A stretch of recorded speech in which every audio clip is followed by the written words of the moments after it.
सामु सामाजिक अभियन्ता एउटा भक्त आउनुभएको छ र उहाँको जन्म कहाँ हो र यो क्षेत्रमा रेसुङ्गा क्षेत्रमा कति पटक आउनुभयो र यो आइसकेपछि यो क्षेत्रमा आएपछि हजुरलाई कस्तो अनुभूति भयो? थोरै दुई शब्द हजुरले बारे बोल्नु। जय शम्भो गुरुजी, जय शम्भो। म मुक्तिनाथ भुषाल, म चाहिँ अर्घाखाँची जिल्लाको सन्धिखर्क नगरपालिका वडा नम्बर 1 बाट यो पवित्र भूमि रेसुङ्गा तपोभूमिमा आएको अवस्था छ।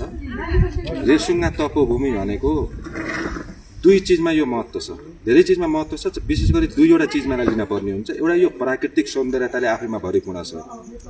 यहाँ हजारौँ किसिमका चाहिँ जडीबुटीहरू छन् जुन चाहिँ अध्ययन अनुसन्धानको लागि पनि कोसे साबित बन्न सक्छ र राज्यले यहाँ भएका जडीबुटीलाई चाहिँ चिन्न सक्यो भने विश्व सामु चाहिँ चिनाउन सक्छ। एउटा चाहिँ यहाँ जडीबुटीको यो चाहिँ आखाद्य भण्डार हो। अर्को चाहिँ यो गुल्मी जिल्लाको सदरमुकाम तमगासबाट अत्यन्तै नजिक छ। चारैतिर हरियाली, सुन्दर डाँडाकाँडा र यहाँबाट अब पहिचान गर्न सकेपा नेपालका 77 जिल्लाको अलावा छिमेकी मुलुकहरूलाई पनि यहाँबाट चाहिँ देख्न सकिन्छ। अब धार्मिक हिसाबले यो धनै महत्त्वपूर्ण छ। यहाँ एकदमै महाप्रभु, एकदम महत्त्वपूर्ण ऋषि, उहाँको नाम के थियो अरे गुरु? ऋष्यशृङ्ग ऋषिले यहाँ चाहिँ तपस्या गरेको यो तपोभूमि हो, त्रेता युगमा। र फेरि यहाँसँगको ठ्याक्कै कनेक्सन भनेको एउटा स्वर्गद्वारीसँग चाहिँ कनेक्सन राख्छ।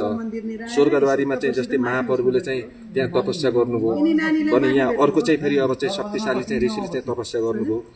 फेरि अर्घाखाँचीको चाहिँ पाणिनी क्षेत्रमा पाणिनी तपोभूमिले चाहिँ गर्नुभयो। त्यही भएर मलाई त्यति बढी ज्ञान त छैन।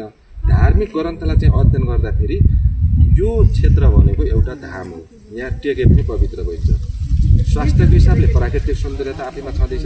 र अझै संक्षेपमा भन्नु पर्दा यो ठाउँ भनेको के भने तमाम समस्याहरूलाई बोकेर आउने, ती सबैलाई विसर्जन गरेर स्वच्छ फ्रेस बनेर चाहिँ आफूले चाहिँ अगाडिको चाहिँ एउटा मार्ग चाहिँ लिने पनि यो ठाउँ हो। र यहाँ आइसकेपछि अझै यो ठाउँमा आएर एक रात बस्न सक्ने हो भने साधना गऱ्यो भने पनि धेरै चाहिँ यहाँबाट चाहिँ आफूले चाहिँ परिवर्तन गरेर लान सक्छ।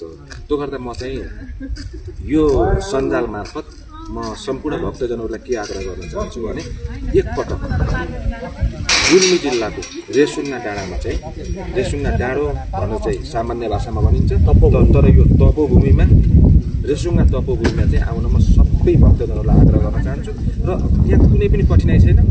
तमगास सदरमुकामबाट कालोपत्रेको बाटो चाहिँ गाडी चाहिँ एकदमै फेदीसम्म, तपोभूमिको फेदीसम्म चाहिँ गाडी आउँछ। त्यहाँबाट लगभग हल्ला गरेपछि 15 मिनटमा सजिलो चाहिँ ढुङ्गे गोरेटो बाटोबाट यो धाममा आउन सकिन्छ। यहाँ आइसकेपछि खाना बस्नको लागि भक्तजनहरूलाई केही खर्च लाग्दैन। यहाँ चाहिँ अब 24 घन्टा चाहिँ अखण्ड भण्डार छ र भक्तजनहरूले यहाँ आएर चाहिँ आफ्नो सो इच्छाले केही अब चाहिँ पुण्यका काम गर्नको लागि, गोदानको लागि चाहिँ यहाँ अब चाहिँ सहयोग गर्न सक्नुहुन्छ। यहाँ चाहिँ एउटा अखण्ड भण्डार हुने कारण चाहिँ अब यहाँ आउने चाहिँ ब्राह्मण साधु सन्तको चाहिँ पनि पेटमा परोस् भन्नको लागि पनि केही गर्न सकिन्छ। यो साँच्चीकै चाहिँ एउटा चाहिँ आउने ठाउँ हो, टेक्ने ठाउँ हो। यसलाई चाहिँ सकभर चिनौ, किन भन्दा कतिपय गतिला चिजहरू भनेको चाहिँ लुकेर बसेका हुन्छन्। रेसुङ्गा तपोभूमि भनेको आफैमा अत्यन्तै महत्त्वपूर्ण छ। यति कुरा राख्न यहाँहरूलाई धेरै धेरै अब चाहिँ आभारी छु। जय शम्भु, जय शम्भु। हस् त, धन्यवाद छ। यो क्षेत्रमा आउनुभयो। यो एउटा नेपालको 4 धाम मध्ये एक धाम पनि हो। मुक्तिनाथ क्षेत्र, पशुपति क्षेत्र, बराह क्षेत्र, सुनसरी पश्चिमी, यसलाई रुरु रेसुङ्गा क्षेत्र भन्छ। रुरु भनेको पाउ भने शिर भनेको रेसुङ्गा भन्छ र एउटा आध्यात्मिक, धार्मिक र पर्यटक क्षेत्रको सङ्गम मानिन्छ। आध्यात्मिक भनेको योग ध्यान साधना गर्ने, धार्मिक भनेको मठ मन्दिरहरूका दर्शन गर्ने र पर्यटकीय भनेको प्रकृति रमाउने। फागुन चैत वैशाखमा लाली गुराँस फुलेर रातै हुने र पुष माघमा 3 फुट जति हिउँ परेर सेतै हुने गर्छ। यो क्षेत्रमा जो आउनुभएको छैन र यही भिडियो मार्फत एकपटक आएर यसको अनुभूति गर्नको लागि हामी विनम्र हुन्छौँ। हजुरलाई पनि धन्यवाद।